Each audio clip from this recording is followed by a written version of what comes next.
ที่30 มกราเนาะมื้อนี้เนาะหลวงตาเพิ่นกับเข้าสู่อนุปาทิเสสนิพพานกับมื้อนี้แล้วแต่ว่าสิ่งที่เพิ่นให้เฮามานั้นหาประมาณค่าบ่ได้มีค่าประมาณบ่ได้บ่แม่นว่าบ่เว้าถึงบ่แม่นว่าบ่นึกถึงแต่ว่าทำตามเลยสิ่งที่บูชาพระพุทธเจ้าบูชาพระธรรมบูชาพระอริยสงฆ์ถ้าสิว่าในศาสตร์นี่กับชีวิตนี่ก็เกิดขึ้นมาได้เพราะว่าหลวงตาบัวมันตาดเนี่ยไปทั้งใดก็สร้างพุทธเน้นย้ำไว้ท่านบารมีให้น้ำหนาบ่ให้ขาดมีสิ่งใดอาหารยารักษาโรคขนมที่อยู่อาศัยตลอดทั้งเครื่องอำนวยความสะดวกทุกอย่างถ้ามีอย่างให้เขาเลยท่านบอกท่านบ่ต้องไปหวังสิ่งใดเป็นเครื่องตอบแทนในผลแห่งทานเพิ่นสิเน้นย้ำเรื่องจังซี่เลยถ้าบ่มีของดีกำลังมึงบ่มีบ่กำลังในกายบ่มีบ่เลือดในกายบ่มีบ่ตับไตไส้พุงในปอดในหัวใจในตามึงบ่มีบ่นี่เพิ่นเน้นย้ำเห็นบ่แต่สิ่งเหล่านี้ก็ชีวิตมึงหั่นเด้นะในจังว่าสิ่งที่หลวงตาสั่งไว้นะท่านนี่น้ำหนาเว้าตลอดแม่นบ่ถามก็สั่งสิมีโลดดอกท่านนี่น้ำหนาบอกจังซี่แล้วก็เทศเรื่องใหม่ไปเลย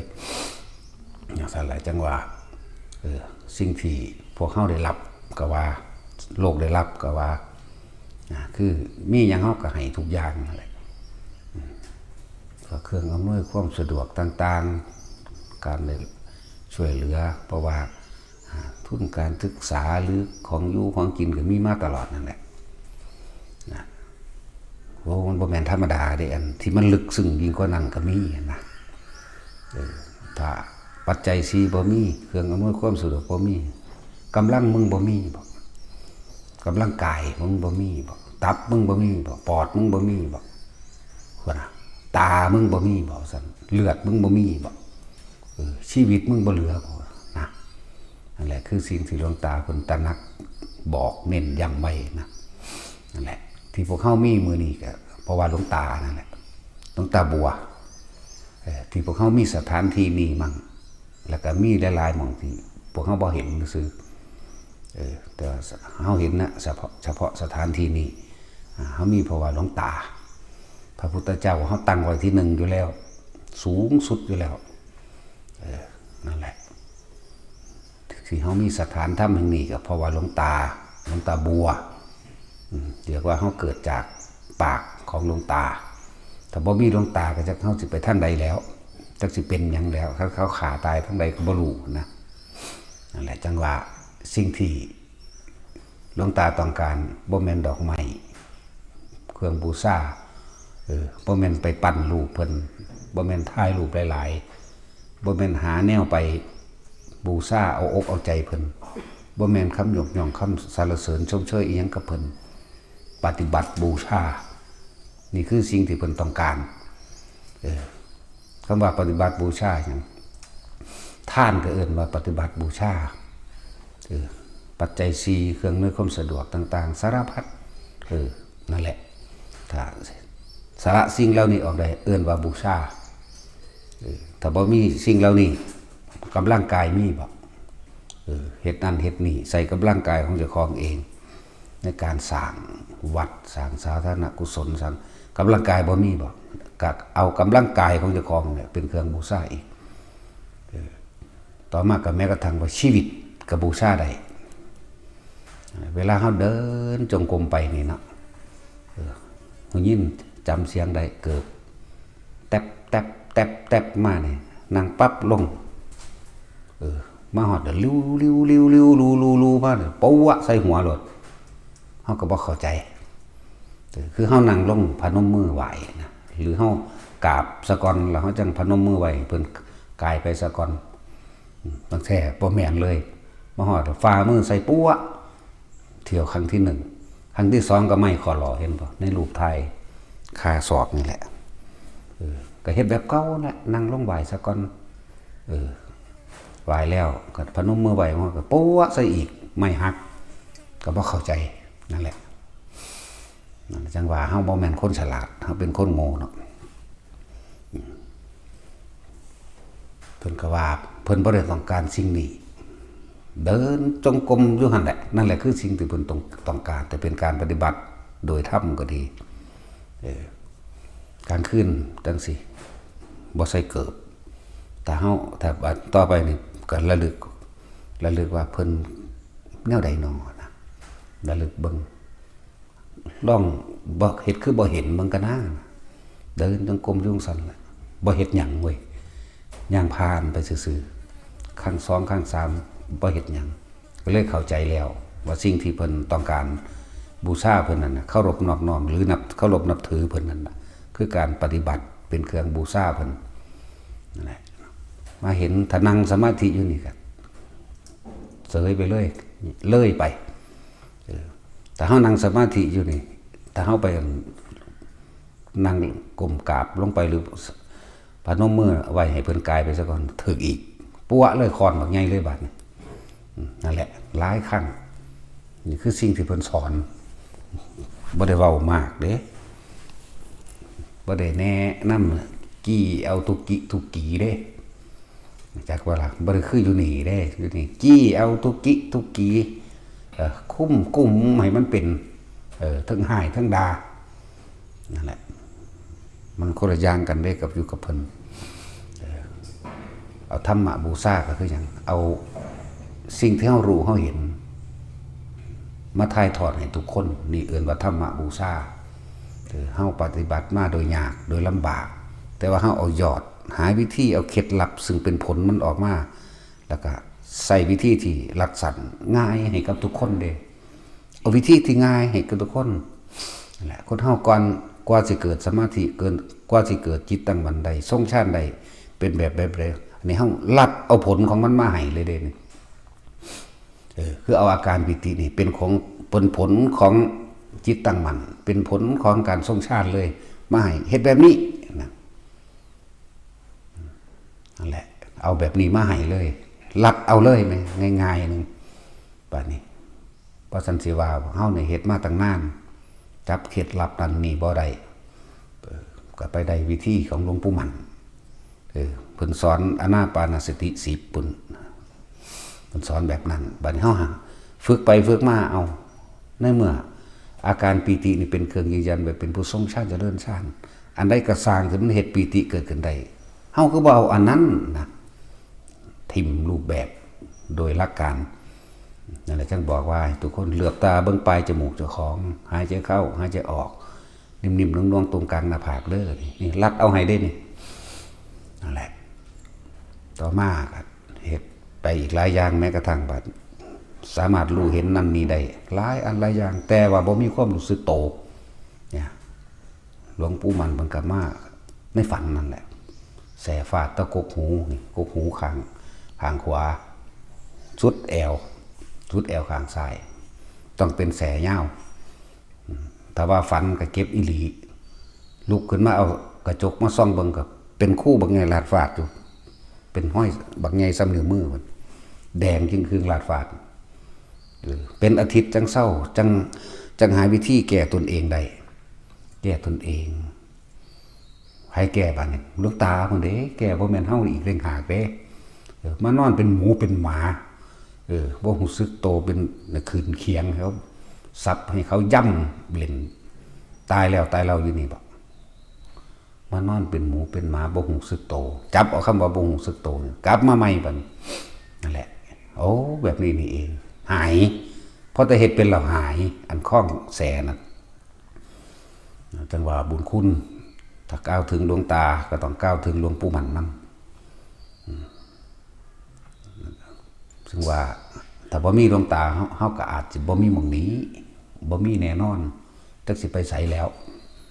เมื่อการฝึกของเจ้าของเองที่เป็นมาแต่เก่าก่อนก็มีแต่โลดโผนมีแต่เล่นมีแต่ลิดมีแต่อิหยังแปลกๆต่อมาก็มาแบบสมาธิลืมตาเนี่ยที่เขาโจมตีเพิ่นว่าสมาธิรับหูรับตาว่าแม่นจักเม็ด เพิ่นให้สมาธิลืมตารู้สึกโตพร้อมหลวงตาก็มาแก่ตรงนี้มานอนเป็นหมูเป็นหมาขีดเขียงนอนตายเอียงอยู่จังซี่เนี่ยนั่นแล้วบ่รู้สึกโตเจ้าของเลยบ่จับปั๊บทันทีเลยมองว่าบ่รู้สึกโตนั่นแหละก็มาลัดเอาให้พวกเฮาได้ว่านี่สมาธิมื่นตาเด้อจิตตั้งมั่นทั้งที่ลืมตาอยู่จิตตั้งมั่นทั้งที่อยู่ในระหว่างท่ามกลางผู้คนมากมายเนี่ยจิตตั้งมั่นรู้สึกโตพร้อมทั้งที่อยู่ท่ามกลางตลาดตะลี่หลายอย่างที่ลัดเอาให้พวกเฮาบ่อยากให้ลำบากนะบ่ให้ลำบากปฏิบัติโดยง่ายโดยสะดวกพวกนี้คือเรียกว่าสุขวิปัสสกะก็ได้แต่ว่าพวกเขาที่ส่งมันไว้ใดบ่คนน่ะรักษาความรู้สึกนี่รักษาความสงบให้มันอยู่ในกายรักษาความรู้สึกนึกคิดให้มันอยู่ในกายณจุดใดจุดหนึ่งจุดใดจุดหนึ่งจุดหน้าผากเขานั่นแหละถ้าเขาจับจุดได้แล้วแม้มันจะเคลื่อนไปบนหัวเคลื่อนไปทำกลางอกหรือมีเนื้อมีกระตุกต่างๆหรือมีโยกมีสันมีทรายมีนิมิตปรากฏขึ้นกระสร้างเฮาดูแบบมีสัมปชัญญะรู้สึกตัวทั่วพร้อมด้วยสติคำว่าสตินี่มันจะเป็นปัญญาแยกแยะไปพร้อมในตัวเด้จึงเรียกว่าสติสัมปชัญญะรู้สึกตัวทั่วพร้อมนั่นสิรู้สึกแยกแยะอยู่ในตัวเองแต่จิตตั้งมั่นแล้วโดยเอาความรู้สึกตัวไว้ในหน้าผากในหัวเฮานี่แหละน่วงนึบนิ่มนูบนาบอยู่ในตนแม้นว่าสิ่งใดสิ่งหนึ่งจะปรากฏขึ้นนะเฮาก็รู้สึกตัวเห็นแบบรู้สึกตัวนะแต่จิตไม่คิดไม่นึกแต่ว่ามันสิรู้โดยสัญญาหรือสัญชาตญาณเก่าของมันเองหรอกว่านั่นหญิงว่านั่นชายเสียงเขาด่าเสียงเขานินทาหรือเรื่องเล่าต่างๆหลายอย่างภายนอกคือเขาเห็นกันเดี๋ยวนี้ภายในคือของประหลาดอาจจะเป็นเทวดาบ่แสงสว่างบ่ยักษ์นาคขุดค้นท่านกุมพันต่างๆปรากฏขึ้นมาเขาก็หูแล้วก็เขาก็มีสติและสัพพัญญะสติคือระลึกรู้อยู่ในกายอยู่แล้วสัพพัญญะก็รู้สึกตัวก็อยู่แล้วสติอีกอันตัวหนึ่งจะเป็นตัวปัญญาไปก็ว่าทุกอย่างนั่นถ้าเขาบ่นำเขามาคิดก็บ่อาจสามารถเฮ็ดอีหยังเฮาได้ดอกบ่หลอนไม่กล้าไม่กลัวเป็นการว่างจิตเป็นอุเบกขาเลยดังว่านั่นถ้าพวกเฮาเขาไปเห็นอีหยังแปลกๆนะแสงสว่างมงมากแบบซ้ำกำปั่นวู้มาไกลๆสามารถเอื้อมมือเข้าไปจับได้จังซี่เฮาก็บ่คิดหยังแต่เฮาเห็นอยู่วันสว่างสีใดเฮาก็ฮู้อยู่โดยสัญชาตญาณหรือสัญญาของมันแต่เฮาบ่คิดว่าเกิดขึ้นจากหยังเอาลูกนี่คือสีเขียวลูกนี่คือสีแดงลูกนี่คือชมพูลูกนี่คือนวลขาวลูกนี่คือเหลืองอำพันก็บ่คิดแต่ว่ารู้อยู่นั่นกล้าก็ไม่มีกลัวก็ไม่มีแต่ว่ารู้อยู่นั่นแหละเรียกว่าสติและสัพพัญญะสติกับปัญญากันเดียวกันนั่นแหละมันจะคือรู้สึกตัวอยู่ถ้าความคิดเฮาบ่ออกไปพิจารณาของภายนอกบ่ส่งออกนอกบ่พิจารณาของภายนอกที่มันเกิดขึ้นความรู้สึกอื่นๆอันเป็นความพอใจและไม่พอใจทั้งที่ยินดีพอใจและไม่ยินดีพอใจเกิดบ่ได้พบรับเนี่ยให้พวกเฮาหลักเอาอยู่นี่โลดบ่ต้องไปขนาดที่ไปฝึกไปหัดไปเฮ็ดมาดอกเรียกว่าบางคนปฏิบัติโดยง่ายปฏิบัติโดยสะดวกสบายบ่ต้องลำบากหยังอยู่ที่การรักษาความรู้สึกในกายทรงไว้รักษาไว้อย่าส่งจิตออกนอกก็คือจะไปมีความคิดออกแต่ความคิดออกความรู้สึกสัญญาก็ไปปรุงไปแต่งไปนึกอยู่นำบุคคลภายนอกสัตว์สิ่งของภายนอกเสียงภายนอกนั่นแหละแต่ที่เฮามันบ่เป็นจังซี่พูนเพลินอยู่กับสวรรค์วิมานต่างๆเพลินอยู่กับการไปเบิ่งแต่ละอันพูนนรกจังซี่ไปเบิ่งมันไปเด้แล้วก็อยู่ที่สูงๆเบิ่งเป็นพื้นถือแดงเถือกเหมือนกันกับลาวาภูเขาไฟแต่ว่าสิ่งที่แออัดยัดเยียดอยู่ในหันคล้ายกับแมงกินูนเต็มคือเขาขั่วแมงกินูนหรือที่เพิ่นเปรียบสารดุจดังว่าข้าวสารในกระสอบแออัดยัดเยียดเสียงนี่บ่เป็น บ่ฮู้ว่าสิเทียบใส่เสียงใดเพราะมันกรีดหวีดร้องมันบ่แม่นคนผู้เดียวแต่มันเป็นสัตว์นรกนี่มันประมาณไม่ได้นะประมาณบ่ได้เลยเสียงจักสิเอิ้นว่าเสียงใดเลียนแบบบ่ถูกนั่นแหละเปรตจังสิก็ฮู้ก็เห็นไปพุ่นเอิ้นว่ามีแต่อยู่ภายนอกแบบบ่รู้สึกโตนั่นแหละแล้วโดนว่านึกถึงคุณบุญคุณมหาศาลแต่หลวงพ่ออันนี้อยู่ซุมื้อนี้ก็เพราะว่าหลวงตาสถานที่แห่งนี้เกิดขึ้นก็เพราะว่าหลวงตาได้สงเคราะห์โลกก็เพราะว่าหลวงตาว่าแม่นหลวงพ่ออันนี้ครับอยากก็ล่ะพระพุทธเจ้าเฮายกไว้อยู่แล้วเป็นเนติเป็นแบบอย่างเป็นที่หนึ่งที่เฮาเกิดขึ้นได้ก็ปากหลวงตานั่นแหละเกิดจากปากหลวงตานะเพิ่นค่อยแนะนำเพิ่นค่อยสั่งสอนบ่ได้แต่ว่าบ่ได้คือเฮาบ่คือหลวงพ่อเด้อันนี้เว้าซุมื้อย่ำซุมื้อจี้เอาเน้นเอาเขี่ยวเข็นเอาทุกอย่างเลยเพิ่นนั่น3 ปีบ่เว้านำเด้สิบอกให้เด้อเห็นว่าเว้านี่ก็บ่แม่นว่ามาเที่ยวนำเว้านำซุมื้อเด้3 ปีก็บ่เว้าธรรมดาบ่ตั้งแต่ปี44หังบ่แม่นอยู่เลยโดยตลอดจนถึงปีเพิ่นตายนั่นแหละจังว่าอยู่จังสั่นตลอดโครงการทองคำช่วยชาติโครงการนี้ยังเนี่ยหลายอย่างที่เฮ็ดมาเรื่อยนั่นกับบ่แม่นว่าสิแล่นไปเสนอหน้าเพิ่นเด้โดนแน่สิ่งที่เพิ่นต้องการให้เฮาเครื่องบูชาอันดีที่สุดสวดมนต์บทนั้นบทนี้ท่องจำบทนั้นบทนี้นี่ก็คือว่าบูชาเพิ่นแล้วเดินจงกรมนั่งสมาธิอ่านหนังสือศึกษาธรรมะหนังสือ800 เล่มอ่านจบได้นั่นแหละ ภายในอาทิตย์เดียวมันเป็นตะเงิดคือหยังไงเด้ถ้าเพิ่นบ่จี้ถ้าเพิ่นบ่สับบ่โขกมันบ่ได้อีหลีเด้มันสิบ่พวกเจ้าสิบ่10 ปีที่แล้วสิบ่อ่านได้อยู่ว่าสารหนังสือสำนักนึงเนาะเฮาอ่านมันแปลกประหลาดคือหยังเด้ถ้าบ่ได้บ่ให้มาเหยียบประสันโอ้ยเดี๋ยวธรรมดาป่ะมันก็กุมมันก็คุ้มของมันก็แปลกประหลาดอยู่หรอกหลายอย่างที่อัศจรรย์คือว่านั่นแหละเว้าให้ฟังก็ฟังเบิ่งซื่อแล้วพวกเฮาคือยังบอกแนะนำให้พวกเฮาฝึกหัดเอาเด้อดิอธิษฐานภพภูมิเฮ็ดกระดาษออกจากผ้าเฮ็ดปากกาเฮ็ดเมจิกเฮ็ดกวดน้ำเฮ็ดสิ่งนั้นสิ่งนี้สักวันหนึ่งมันจะเป็นประโยชน์ต่อเฮาเองฝึกไว้รู้ไว้บ่ได้เสียหายหรอกบ่แม่นเครื่องขวางมรรคผลนิพพานเลยเป็นมรรคค่าทั้งนั้นเลยเป็นมรรคค่าเป็นมรรคสิทธิฌานเป็นการทรงฌานเจริญฌานเป็นฤทธิ์อภิญญาสุดโดยซ้ำไป ที่เฮ็ดเล่นให้เฮ็ดเล่นไปอยู่นี่บ่เฮ็ดมันสิรู้บ่นั่งเบิ่งซื่อมันก็วิจัยวิจารณ์แล้วก็ตัดสินไปตัวทีมันแหละตอนนี้โดยที่ตะของเองก็บ่เคยจับบ่เคยเล่นกับมันหลายอะไรอย่างผ่านแบบนี้แล้วก็สิฝึกก็สิสอนแนะไปให้อีกตัวเรื่อยๆตัวผ่านของเล่นเล็กๆน้อยๆก็ที่ทานพวกกระดาษพวกสิ่งของออกเมื่อเอาของออกผ่าได้เอาของเข้าได้คืบแขนคืบศอกจากของได้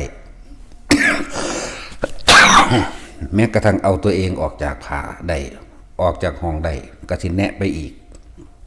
แค่นี้มันบ่ผ่านในเบื้องต้นพื้นฐานมันก็แนะไปบ่ได้แนะให้ซื่อๆได้บ่ได้เฮ็ดให้ไผแต่ว่าบอกเลยว่าทุกอย่างเฮ็ดมาแล้วเป็นมาแล้วอยากให้ผู้อื่นเป็นอยากให้ผู้อื่นเฮ็ดได้ถ้าเฮาบ่ลงมือเฮ็ดจักเทื่อเฮาสิได้หยังเฮาสิเป็นอยู่บ่แต่นั่งเบิ่งผู้อื่นเฮ็ดก็พูดละเว้าไปทั้งที่ต่อต้านเจ้าของเองแล้วบ่แม่นต่อต้านเพิ่นเด้ของเพิ่นพิสูจน์มาเบิดละฝึกเรียนไปสักวันนึงมันก็เป็นประโยชน์ต่อตัวเองภิกษุสามเณรมันก็เฮ็ดเรียนไปเดี๋ยวไปเห็นมาเอาเจ้าของออกปากผ้าได้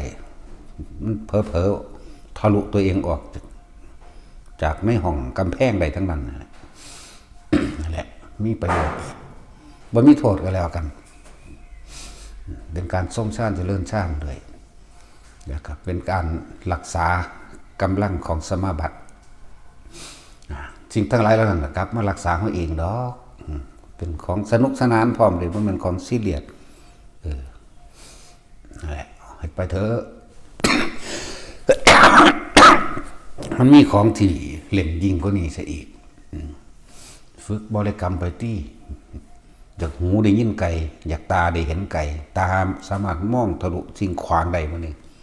เบื้องต้นตรงนี้ไม่ได้สะกอนทำตัวเองร้อยขึ้นมานี่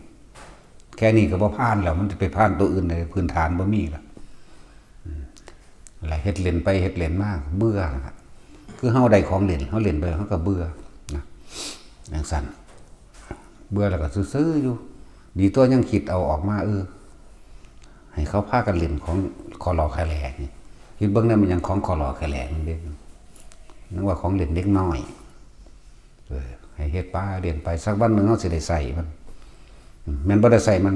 มันก็สิคุ้มครองเขาเองแหละหลายอย่างก็นี่อีกเด้อ10 อย่างแต่ว่าพวกเขาว่าท่านได้เป็นอย่างพ่อท่านกำกาอยู่เบื้องต้นพื้นฐานก็ว่าท่านได้คล่องนะนั่นแหละ10 อย่างพูนน่าสินั่นพาเล่นนั่นแหละจังว่าฝึกหัดอันใดให้ก็เฮ็ดไปโลดมันบ่ได้ข้อขาดว่าตายเลยมันก็ดีพี่ตะผลดีแก่ตนเองบ่ได้เสียหายหยังโรคไข้ไข้เจ็บก็ทุเลาเบาบางจนถึงขั้นหายได้เฮ็ดให้เอาภารนาปิติออกมาให้กายสั่นเพื่อรักษาโรคปรับธาตุมื้อนี้แม่นเบิดจังซั่นแล้วฟอกธาตุฟอกขันธ์ก็เป็นจังซี่ตัวเขาจักว่าล่ะเฮายิ่งแต่เขาจะว่าตั้งสัตว์จังซี่แล้วมันก็ปรับธาตุของมันให้เกิดความสมดุลให้ความเกิดความตัดสวดมนต์มันก็ยังสามารถเปลี่ยนแปลงเลือดเปลี่ยนแปลง DNA หรือทำให้จิตสงบได้บัดนี้เฮาไปดึงเอาผลของมันโหลดมันคือปิตินี่สวดมนต์ไปสวดมนต์ปนบักโดนก่อนสิเกิดปิติได้ก็เพราะแห้งอันนี้ลัดเอาเลยเด้นี่ตัดเอาเลยเฮ็ดแขนสั้นเด้อเฮ็ดกายสั้นเด้อเฮ็ดโตสั้นโยกหน้าหลังเด้อมันนั่นแหละหลายอย่างที่พวกเฮาได้ลัดเอาแต่บุญคุณอันนี้ก็หลวงปู่บัวเด้อหลวงตาบัวบ้านตาดนั่นแหละมีองค์เดียวแต่เฮาย่านขนาดยักษ์กะล่ะนั่นแหละพ่อแม่ครูอาจารย์เลยลึกซึ้งบ่แม่นเว้าเล่นๆบ่แม่นเว้าโดยธรรมเนียมประเพณีบ่ได้เว้าสืบต่อปากกันได้พ่อแม่ครูอาจารย์ที่หลวงตาเพิ่นกั้นกองออกมาเพิ่นเอิ้นหลวงปู่มันว่าทั้งเป็นทั้งพ่อทั้งแม่ทั้งครูทั้งอาจารย์นั่นน่ะพวกเขายังคิดบ่ได้ออกเลยเฮาได้รับรสชาติแห่งธรรมมาแล้วเฮาจังคิดถึงคำนี้มันลึกซึ้งขนาดใดนะนั่นแหละเพิ่นบ่ได้เว้าดูแบบนี้3 ปียังเว้านำเช่นนึงก็มีธรรมดาบ่นะวิธีสอนก็บ่แม่นเว้าย่ำๆได้ตีเอาเลยโบะเขาเลยขนาดนั้นแหละกับเด็กน้อยก็ยังหนึ่งเด้ตอนเป็นเด็กน้อยก็ยังหนึ่งเพิ่นก็เล่นกับหัวน้ำเด็กน้อยนั่นน่ะน้อยกินข้าวบาดนอนตักพรข้าวยำข้าวกินนำข้าวใส่ปากตอนนี้ก็เล่นอย่างหนึ่งตอน30มาแล้วนี่ที่บ่เล่นเลยบาดนี่มีแต่ของแท้เป็นสั้นนั่นแหละเพราะ